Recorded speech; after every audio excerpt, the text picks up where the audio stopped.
Morning, everybody. Y'all ever been a doubting Thomas before? I know I have. But one thing I know that kind of helps is realizing that Jesus is always there no matter what.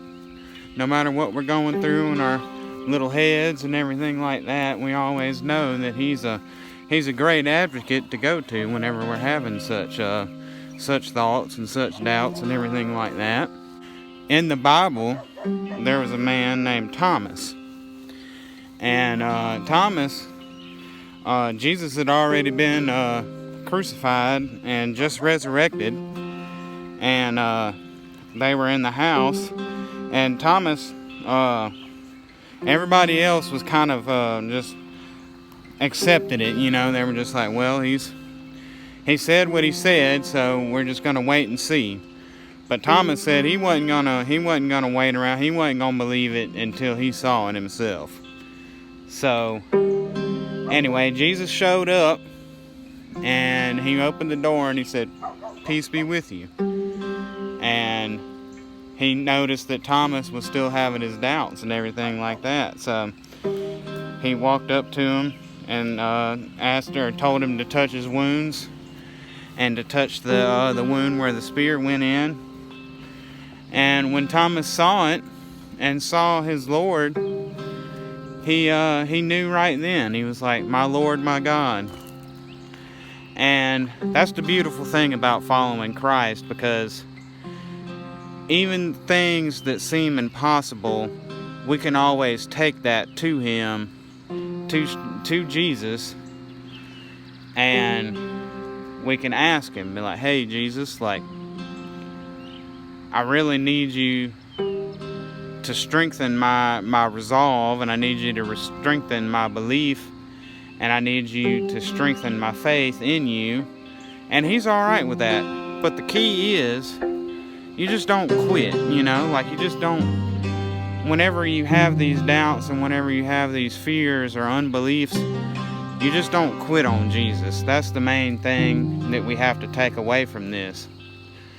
Is if you doubt and you have a moment of unbelief, some people will be tempted to just walk away in general, and you don't want to do that. You definitely don't want to do that. But the great thing about having such a merciful Savior as Jesus is we can take that straight to Him, and He's more than willing to straighten that out for us, as long as we come to Him straightforward and honestly. Because I've had my share of doubts, and I mean, anybody that's read through the Bible, you know there's a lot of stories in the Bible that just seem questionable. But the more you read and the more you speak to God, the more you realize that, hey, like, the evidence is lining up, you know, like, this makes sense. And I was talking to my aunt yesterday about it, and I told her, I was like, well, kind of related to American history in a way, you know. Like, we never saw George Washington. We never knew George Washington. We never spoke to him. But you read about him and read about what he did. But the kicker is, look at America today. Like, you see the fruits of his labor even today. And that's more than enough evidence, I would think, to concur that, hey, like, George Washington did what he said he did, you know. Not saying George Washington is anywhere near Jesus, but just saying that, like, if you have troubles or if you have questions, just remember what the Lord has done in your life, and remember how He's still working even today. And one of my big questions was just like, the thing I kept getting hung up on was the resurrection of Jesus. Like, everything else in the Bible seemed plausible and believable, But the resurrection, for some reason, was just that thing. And I think that equivalated to, like, I'd always had doubts of my salvation. And that's where the enemy will get you sometimes, is he'll pick out one thing that you're scared of the most, and he'll just harp on you about it. But you always have to remember that if you came to Jesus humbly and asked him to save you and asked him to be Lord of your life, like, that's it. Like, there ain't no certain prayer you gotta pray or nothing like that. Or, I mean, you look at it in the Bible, he never had a specific prayer or a specific, like, set of words you had to say or anything like that. He was just wanting willing hearts and willing people to follow him. And that's the beautiful thing about Jesus, is because people make it out to be all complicated and everything like that. Like, hey, like, I got to say this certain prayer and, like, be firmly established before I can even follow Jesus. Like, no, that ain't how it works for most people. And if it was, then we'd all be Jesus and then follow Jesus, or be like Jesus and then follow Jesus. Like, nah, Jesus takes the most broken people, which we all are broken, and he'll make you whole as you walk in life. And that's the thing I had to realize too. Like, all my questions and all your questions might not be answered overnight, but submitting to Jesus every day, sometimes multiple times a day, over and over again, if that's what it takes, that's what it takes, you know? Like, you submitting to Jesus and submitting to his absolute authority, and that's all you have to do, is just trust in him. And I saw a short sermon by Billy Graham last night, and, like, whenever I was dealing with these doubts and fears, like, I was worried, I was like, well, what is belief? Like, what is faith? Like, what is trust? And you can read all through the Bible, and I honestly feel like these words can be interchangeable, depending on the situation. But Billy Graham put it in a way that I feel like made a lot of sense. He said belief is committing. And that's exactly what it is. Like, you might not see it, you might not understand it, but just commit yourself to that and to Jesus, and he'll make all your paths straight. It's like the Bible says, lean not on your own understanding, but submit to him in all your ways, and he will make your path straight. And that's been a reoccurring verse in my whole walk with Christ over the past few months. It's just try not to lean on your own understanding, because we're obviously not God, and we never will be, and we'll never understand God. But that's all the more reason to submit to him, because he's a loving God. And he loves us more than we could ever know.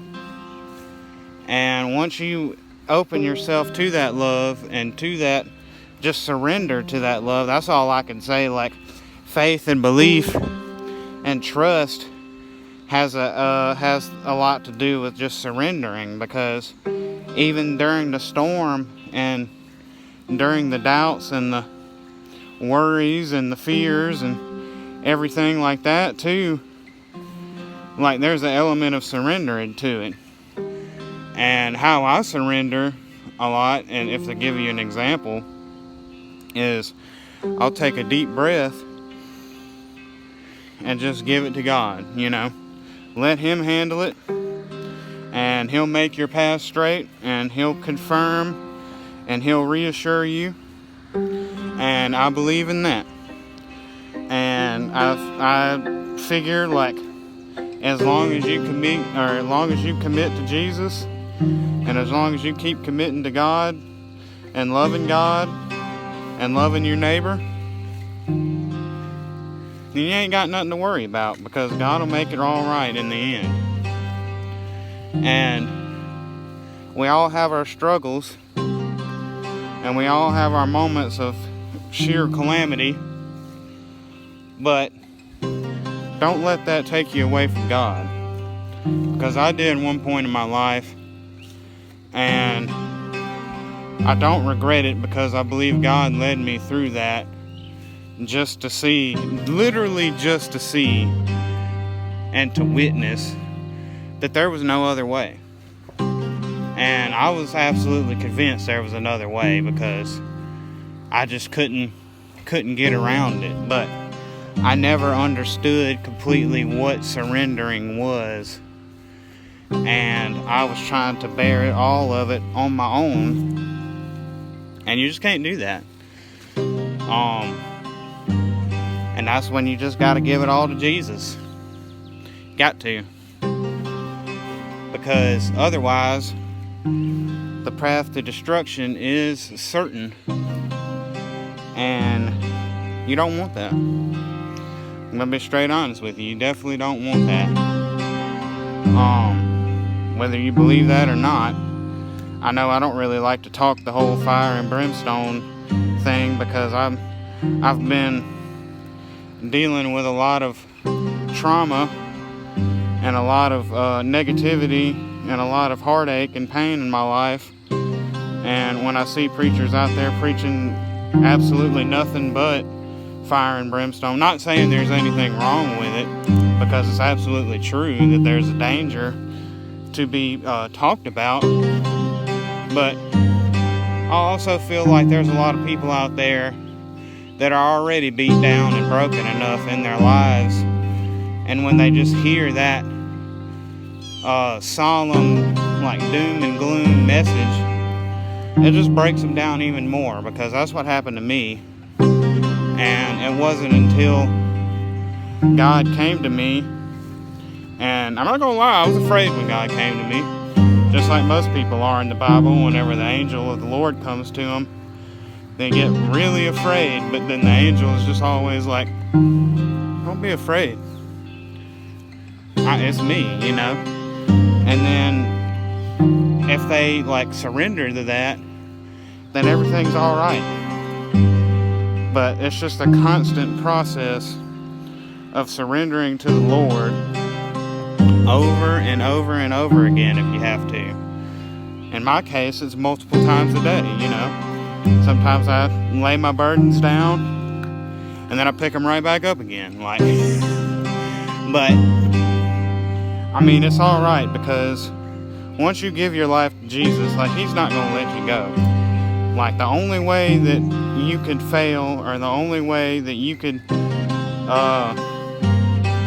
drastically, like, move away from God, is if you do it willingly. And as long as you're not a willing participant in the devil's schemes, then everything's going to be all right.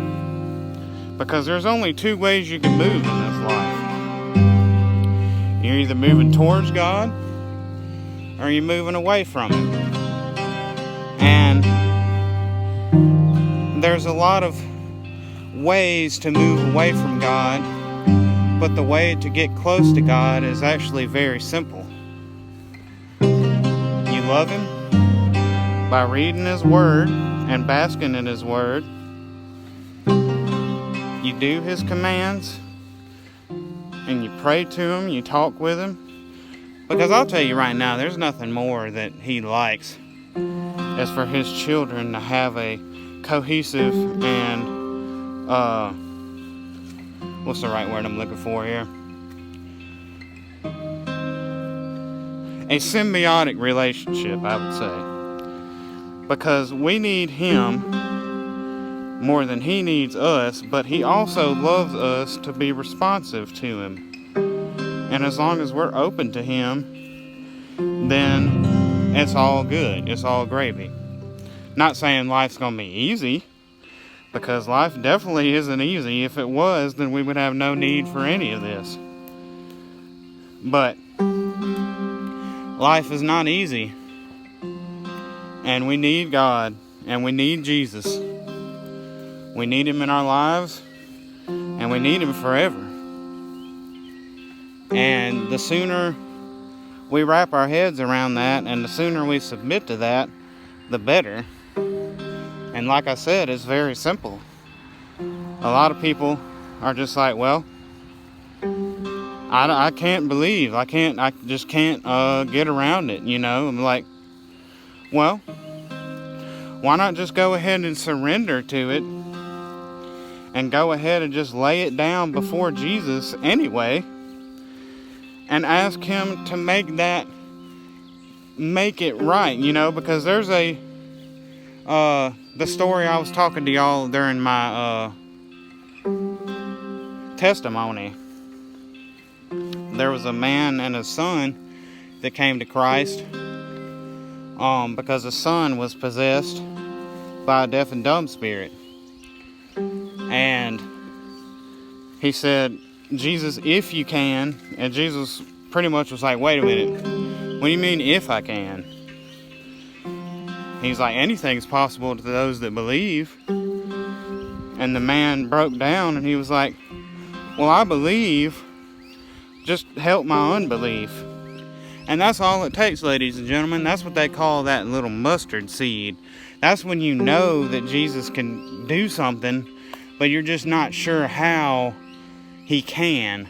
And that's all Jesus requires, is to just know that he's the one, but you just don't understand how yet. So if you submit to that and you admit that you have unbelief and you admit that you have doubts, but you take it straight to Jesus, he can work with that. He can definitely work with that, because he works with it with me every single day. And life gets you down, and depending on what's going on in your life, it could be pretty hard, you know. But that ain't no reason to take it to Christ. No matter how hard your life is, as long as you still draw breath, you can take it to Christ. Just don't wait till you stop breathing, because that ain't the time. You got to do it now.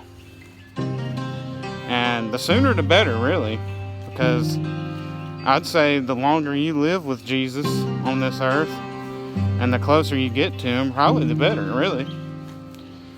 Because there ain't nothing more sweet on this earth than having a friend not of this earth that's loving and kind, and he's willing to show it to you every single day. Every single day he's willing to show it to you. And he's got his hand out, open and willing, and all you got to do is take it. God bless y'all, friends. See y'all next time.